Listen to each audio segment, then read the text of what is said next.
Knock, knock. Who's there? Eisenhower. Eisenhower who? Eisenhower late for the gangbang. She always will, because a gangbang gives her such a thrill. When she was younger and in her prime, she used to gangbang all the time. Very, very nice. Very nice. You know, I remember reading something. By the way, this is horribly off topic. Episode number 88. I am Chris, and he is Steve. Yes. I remember reading something. I forget where. It was not on an actual porn website, but it was about the argument as to whether a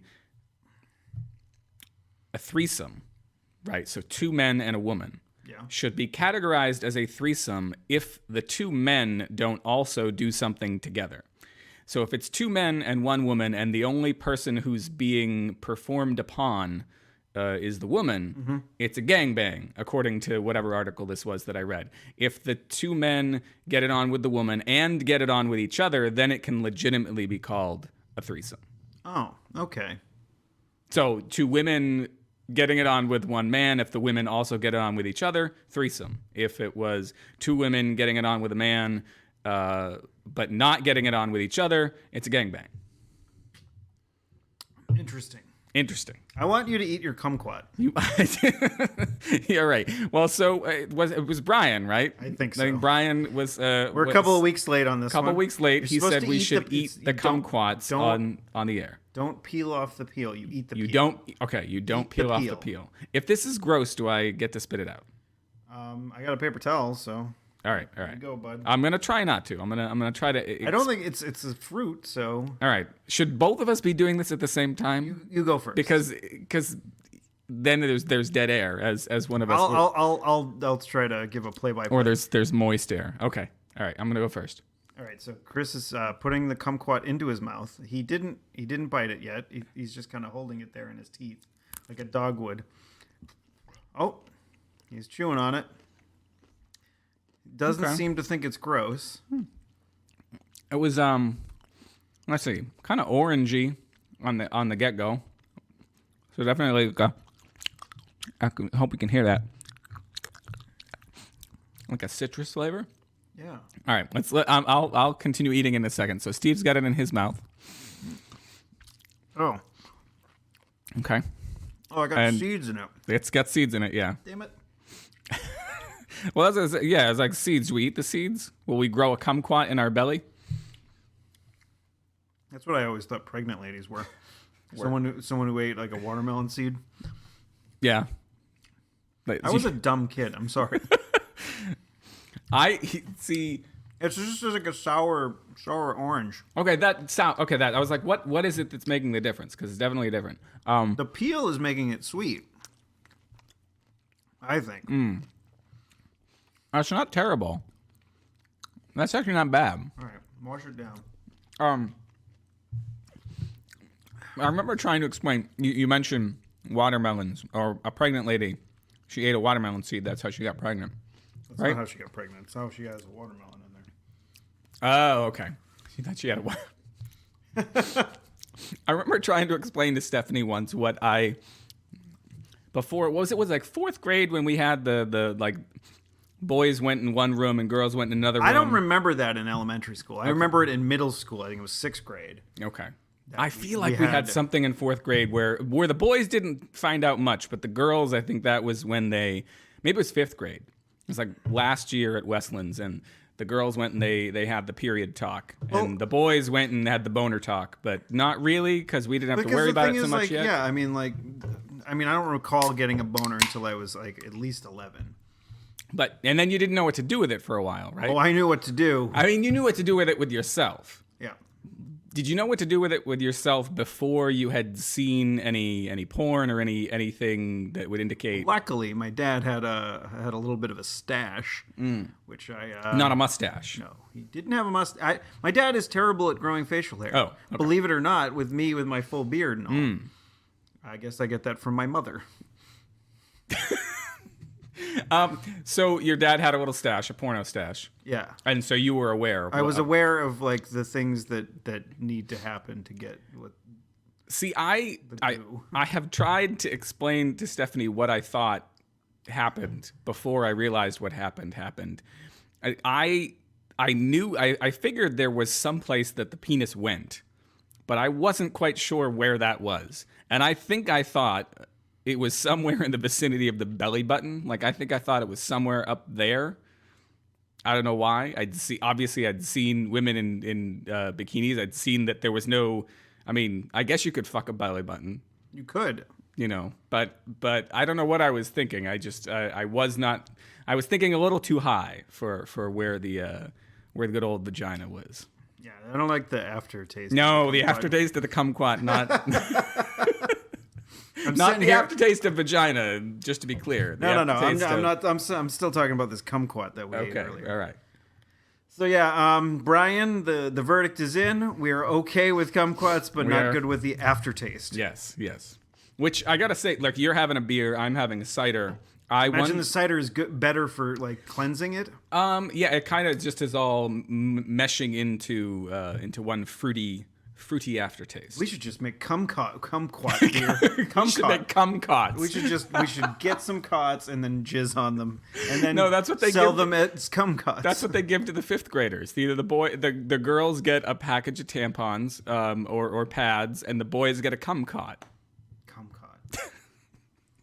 I don't understand. Like, remember, like way back in the annals of the show, very early on, I was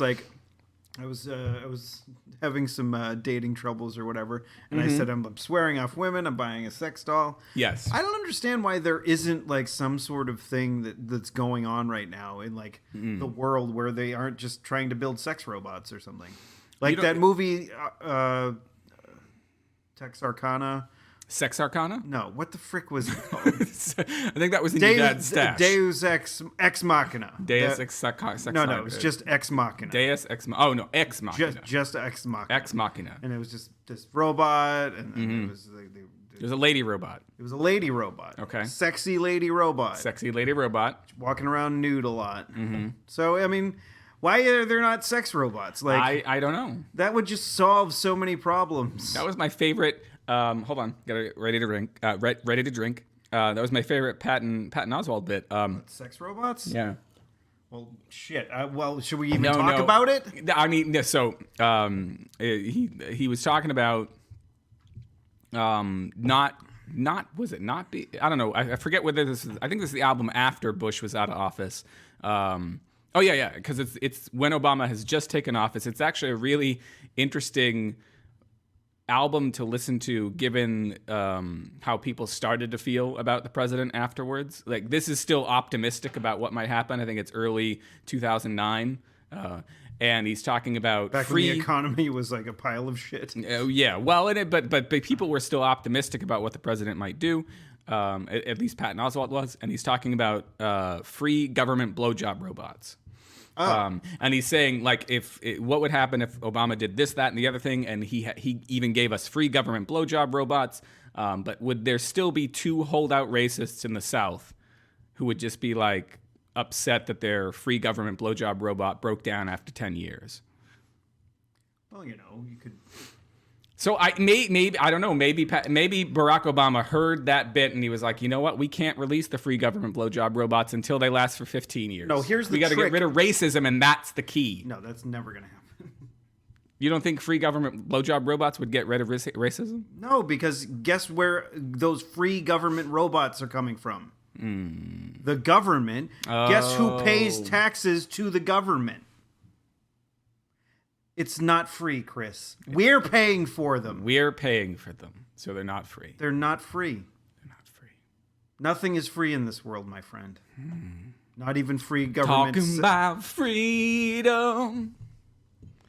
Talking about I don't know freedom. This song. I can't sing along. I can't sing along to this song because I have no idea what it is. It's Paul McCartney, and it was his attempt at something for after September 11th, I think. It was... Freedom isn't free. Yeah, there's a hefty fucking fee. Freedom fries. I'd pay a 50 cents extra for freedom fries if it meant that... no, what the hell was that bit? I saw something on Facebook today, and I agreed with it. It's memes as a whole kind of annoy me because all subtlety and nuance is lost in them. But the gist of it was, for 50 cents, I would pay 50 cents more for a packet of French fries if that meant that You mean freedom fries. Yes, for freedom fries. I'm sorry. If that meant that the people serving me the freedom fries wouldn't have to be on government assistance because they were making so little at the McDonald's. At the gangbang, no. The McGangbang. McGangbang, you always will. McGangbang. I wrote about that on my website once upon a time. McGangbang? McGangbang. I'm pretty sure the Like McGangbang. a gangbang in a McDonald's or in the bathroom? No. McGangbang, as I recall, is a double cheeseburger with a McChicken in the middle, as I recall. It might be a Big Mac with a McChicken in the middle, but it's essentially it's a hamburger from McDonald's with two. I can't metabolize that anymore. Two patties and then a McChicken in the middle of it. Well, now that they have the breakfast, you could throw the egg in there as well. Oh, there's all sorts of things you can do, Steve. Well, you can get, what are they? They have one that's like called a land, sea, and air that you can. I'm not aware of this. That's like a real thing. Like it's an off-menu thing that you can order at some McDonald's. And I advise all of our listeners to never do that. No. Never go to McDonald's and try to order something with a fillet of fish, a hamburger, and a chicken sandwich. Ugh. Yeah, that sounds lovely. So what I was saying, I'm going back to the sex robots. The sex robots. Like, there would be so many, like, sweaty nerds that would not be angry at women if they were just having sex with this fuck robot. Yes. I think so. If that was what they handed out in, like, the 6th, 7th, 8th grade. Not handed out. This is something people have to purchase. You have to buy. Yes. Yeah, but then you'd be breaking into other people's houses to fuck their sex robots. Well. I mean, is that solving a problem by creating another problem? All right, so... You gotta make them free government blowjob robots. Instead of people breaking into houses and having sex with real people, I think the sex robots is less bad than rape. Yeah, That's I agree. just me. I think you're right, but I think we're just creating another problem, which is B&Es. You know, there's always going to be B&Es. There's always going to be something in somebody's house that somebody else wants. The fuck. Yeah, maybe. That could happen, Chris. Yes. But the gangbang gives me such a thrill. When we were younger and in our prime, we used to gangbang all the time. Knock, knock. I don't have another one. Who's there? So what did you do? What you been doing this weekend? We're recording pretty late in the weekend, and I haven't had a chance to catch up with you and find out what you didn't have a chance to. What you done been either. doing? What? I'm not going to repeat the fucking joke. You stepped on it. You ruined it. I ruined everything. Yep. Yeah. I know you don't, but well, funny you should ask, Chris. After work on Friday, we headed straight out to lovely excuse me, Chicopee, Massachusetts. Chicopee. Home of one of the two campuses of Salter College in the state of Massachusetts. Interesting. Yeah. Salter College in Chicopee looks like it used to be a very small hotel. Oh. What kinds of degrees do they hand out there? Well, it's a for-profit university. Okay. That probably is something like the University of Phoenix. Okay. As in, they take a lot of money from people, and then they don't necessarily translate into degrees, or if they do, they don't translate into degrees that are necessarily good. Yeah. If you graduated from one of these for-profit universities and you think I'm an asshole for saying that, please follow up with us at hot@clarkwoods.com. Yes. And if you completely agree with me, then it's a really short email. Yeah. Steve's right. Those people are assholes. I did use some of those. I did typing hands when I did that. Yeah. I gotta find that sound effect from Strong Bad.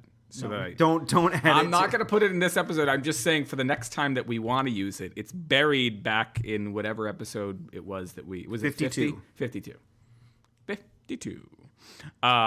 So you went to Chicopee. Went to Chicopee, Massachusetts, to a little place I like to call and it is called the Hu Ke Lau. Hu Ke Lau. Or I'm just saying it really fast. It's Hu Ke Lau. Hu Ke Lau. Now, the Hu Ke Lau is it's a funny thing to lovely say. name. It's a funny little thing to say. And it's the I forget who the guy what the name of the guy is, but the person that owns the Wilbur Theater in Boston also owns the Hu Ke Lau. Interesting. So what we figured it out pretty quickly. The Hu Ke Lau is for acts that are much more lowbrow. And so like the guy who owns both of them wants to make money on either side of the coin here. Right. They want to get like a Patton Oswalt at the Wilbur Theater or a Bill Burr for like the longest streak ever. Yeah. But he also wants to get people like Rob Schneider and Steve-O and for whatever reason. And the guy we saw on Friday night, John Valby. John Valby. Valby. Valby. John Valby. Who is a pianist. Plays the piano. Okay, not his penis. No. Well... This was a fucking evening. I did not see his cock. It was a fucking evening. It was not a fucking evening, but it was a fucking evening. Okay. So, all right. I just it's hard to like figure out where to start. It's a Chinese food place. Where to begin? Chinese food place. I get a zombie to start. I think we both got zombies to start out. Okay. And then we had one of the good old scorpion bowls for two, which they had the straw, and I'm going about the size of his cock. About the size of my cock. That's a little longer, right? That's it. Teeny straws. Teeny straws. Teeny little straws. Teeny little straws. But usually when you get a scorpion bowl anywhere, they give you a very long straw because it's usually more than one person sharing it. Right. And you each get your own really fun colored long straw. Yeah. But not so much at the Hu Ke Lau. Not at the Hu Ke Lau. And the table, if we couldn't really, we had to basically lift up the entire large drink and put it next to our head to drink it. Yeah. And I'm good. like, that's, yeah. I mean, are they trying to encourage intimacy? Like this? I think they're trying to to encourage people spilling the drink so they don't get as drunk on the drink that they're going drinking. with the whole lowbrow thing. Yeah. Spilled drinks everywhere. Oh yeah, it was definitely sticky. There's a But place. it was not a fucking night. There's a place in Billerica that Billerica. we will occasionally go to after work. Called Max 2. It's actually right across the street from Max 2. Oh, interesting. The Wulun Ming. And every time I've gone into the bar there, it's like exceptionally dark. And everything I touch is sticky. And so I'm like, this place.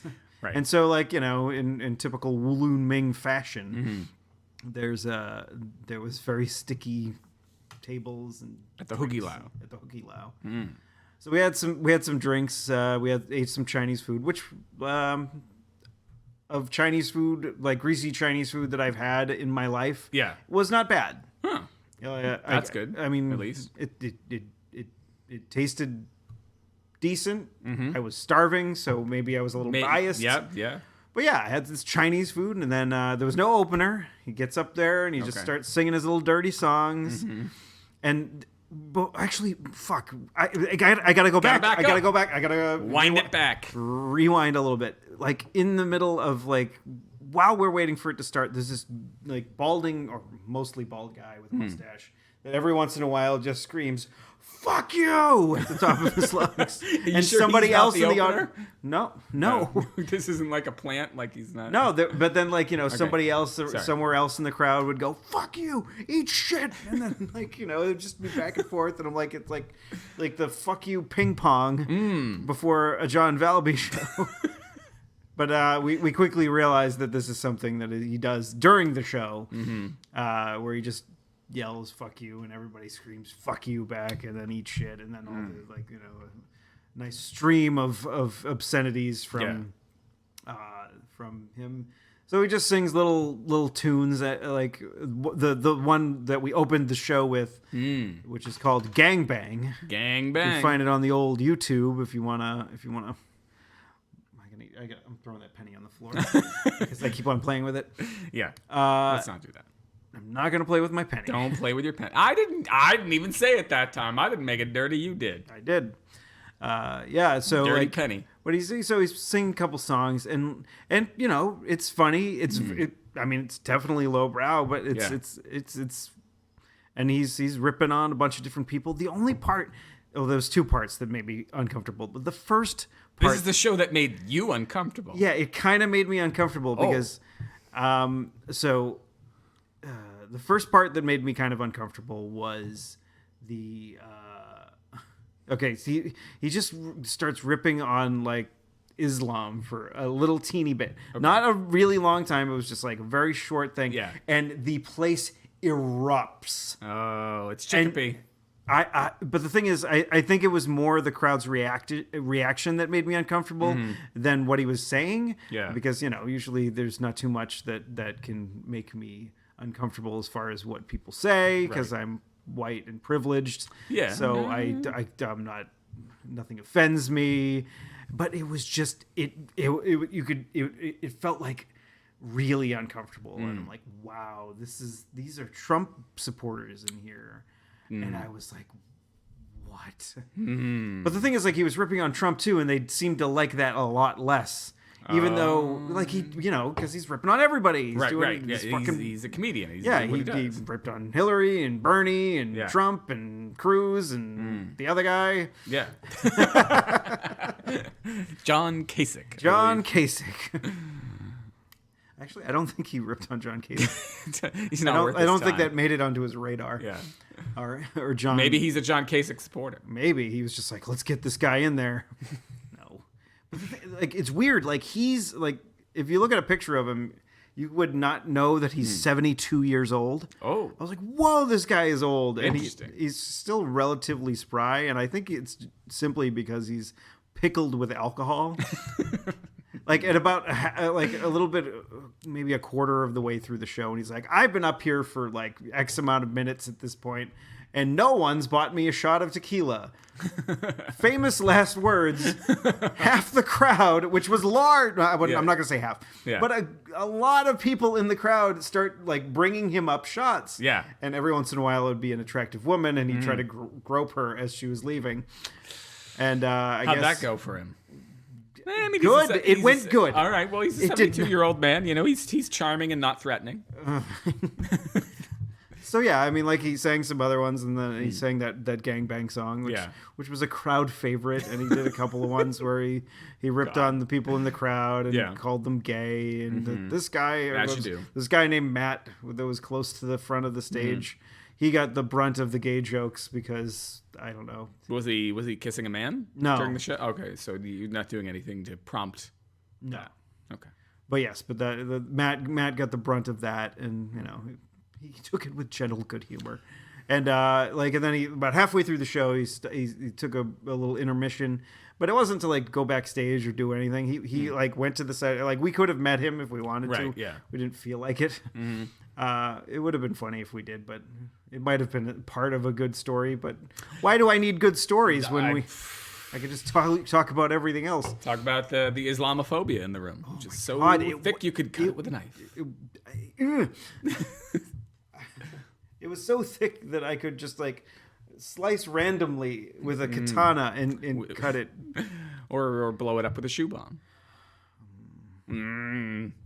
or hit it with an airplane. I got a theory for you, but it's he was just doing like little. He was meeting with a lot of people in the crowd. Yeah. He was very nice. He was signing boobs, like taking pictures, all that good stuff.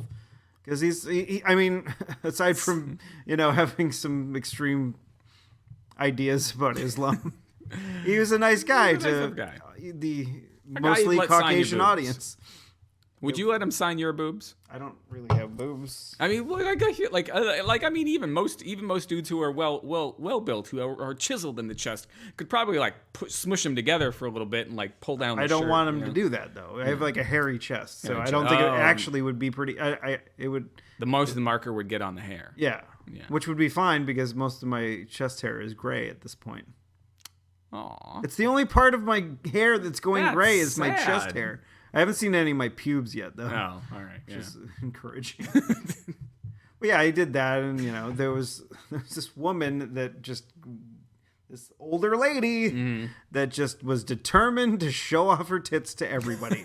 Like older, like 72, like his No, age? not that old, but I would say somewhere late 40s, early 50s. Okay. All right. And I don't know. Maybe I'm just an ageist, but I don't want to see You don't want late 40s, early 50s titties. Yeah. At least not in public. Yeah. Yeah. Maybe when you're in your 40s or 50s, seeing 40s or 50s titties will Yeah, I mean, maybe I'll grow with the titties. Yeah. You'll age along with them. I will. It's guaranteed. So he signed some boobs. And how is he feeling about the slightly older lady with the? He was fine with it. He was like at that point, like I think he had gotten a decent amount of tequila in him. Yeah. And so the second half of the show, I mean, he was surprisingly still playing the piano well, despite being, I'd say, completely cocked.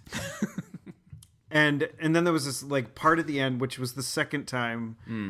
Raising my hand. This is like the second time I felt weird at the show. I had almost forgotten there was the second time. Second time. All right. So he has some ladies come up on the stage. Some are younger, some are older. One of them is the exact same titty lady from before. Titty lady. That got to show her tits more and fun stuff. And there was a brunette that seemed to want nothing to do with this interaction, but like there was like he would just ask them to do something, and I think it was like I forget what the first one was, but it was somewhat tame. And then the second one was to suck your neighbor's thumb. Oh, okay. Yeah, and like you could see that there was like inklings of I don't want this. Yeah, that's a little weird. And then like there was eventually people just left, and there was just like show your tits, and there was just this woman.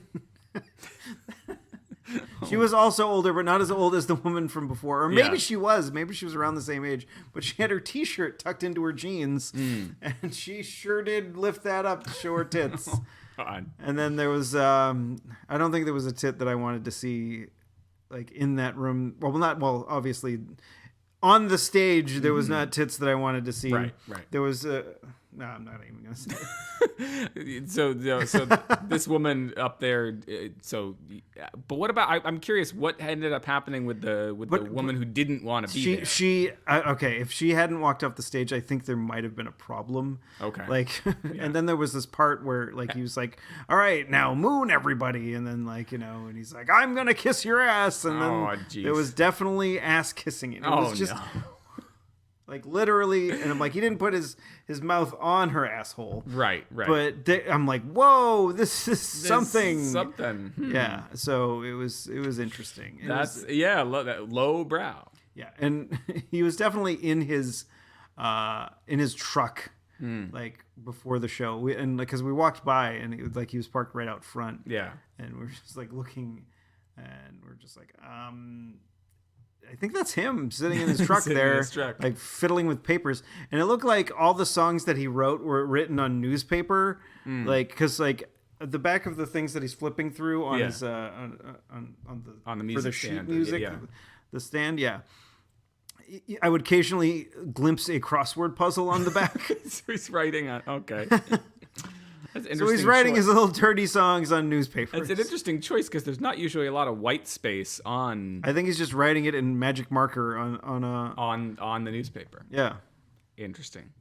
You think it's that he wrote them ages ago and he has to write them down before the show and all he's got hanging around his newspaper? Or you think It looks like he'd had them there for a while. Oh, okay. And maybe so like aged. Yeah, I think he's probably maybe laminated them and like, because it's sort of maybe part of his shtick. It's part of his process. To have it on the newspaper, and people were like, "Oh, that's crazy! He has it on the newspaper." If he tried to write If he tried to write it on regular paper, that it wouldn't work that way. Wouldn't work that way. That's not how his muse operates. So, like, despite my feeling weird about the almost sexual assault that happened on stage, and the Islamophobia, it was an enjoyable experience. That's good to hear. Like, I am not so highbrow, and I've never been so highbrow that I do not appreciate like dick and fart jokes sung to me by a man playing the piano. Dick and fart jokes are good. Dick and fart jokes with a piano are an exquisite thing. Yeah, I mean, he's actually a really despite he was doing really well at the end. Like he's and he was self-proclaimed doing really well. He was like, yeah, I only think I missed a couple of notes on that last one. Like you could hear it in his voice, like he was slurring a little bit, but he was still maintaining 72 years old, stone cold drunk on the stage. He probably does this almost every night, and I'm like, how is this man alive? I don't know. Maybe that's how he's alive. Because he drinks a lot and he gets up and plays the piano and talks about his dick. Yeah, or other people's dicks. Or boobs. Or assholes. Yes. And or yes, and that's the way that improv people do it. Smoking the reefer. And what are you talking about? What's the list? What's the list? Yeah. But yes, John Valby, if he's in town, which he probably won't be, but if he is in town, go to see him. The whole reason why we went to the show. This is on April Fool's, mind you. Mm-hmm. So which explains why I think it was so crowded. But I don't know. Maybe this guy actually draws in Chicopee every time he comes by. Maybe. So because there was a lot, at least half the crowd had seen him before. So because he asked at the beginning. Oh of the right, show. Yeah. Because and you've got the guys saying "fuck you" at the beginning. Yeah. So the people are aware of his shtick. So maybe he just draws well in Chicopee. Yeah. Western Mass over by Springfield. But that's a place to be. Very white audience. Not that, going to see Patton Oswalt isn't. Do you think... But it's a different kind of white audience. Do you think that Massachusetts should really be 2 states? It seemed like a different place out there. Yeah. I mean, there are 2 commonwealths. I mean, we got the Commonwealth of Massachusetts. Where does that end? I mean, does it end at Worcester? Does it end further east than that? Oh yeah, well, another thing he was trying to do was rip on us for the Patriots. But the thing is, the son of a bitch. Well, he's from Buffalo, or he's from Rochester, so yeah, fuck him. Yeah, how many Super Bowls did your team lose in the early '90s? A lot. Yeah. 4 to be exact. 4 4 in times. a row, right? I remember my mom's boyfriend at the time was convinced the 4th time they were like, there's no way they can lose 4 in a row. And he put a lot of money on the Bills. A lot of money on the Cubbies. No, he didn't. He put a lot of money on the Bills and the Billies. Lost it as well. Fucking Bills. Yep. Cowboys beat him. America's team. America. So yeah, if it were going to be divided into 2 states or 1 state in a Commonwealth, would it be Worcester? Like Worcester East? No. Here's the trick. UMass Amherst. Yeah. That is a trick. That is but the thing is, UMass Amherst is a bastion in Western Mass, or it's far Western Mass. It's like the beginning of Western Mass, I'd say. It's like what's it? Austin, Texas. Ah, yes. It's like a magical fairy bubble of sanity in the midst of all this shit. Yeah. To quote Mr. Oswald again. Yeah. So you did that. I started off the show asking you about your weekend. So you also mentioned to me you didn't mention this to me. I haven't heard this before. We haven't prepared at all. That you played that you downloaded and started playing on your iPhone. Miimoto? Miimoto. So we're not actually getting money from Nintendo for talking about this, but it's their first mobile app. Yeah. People were like, Nintendo, why haven't you done a mobile app up until 2016?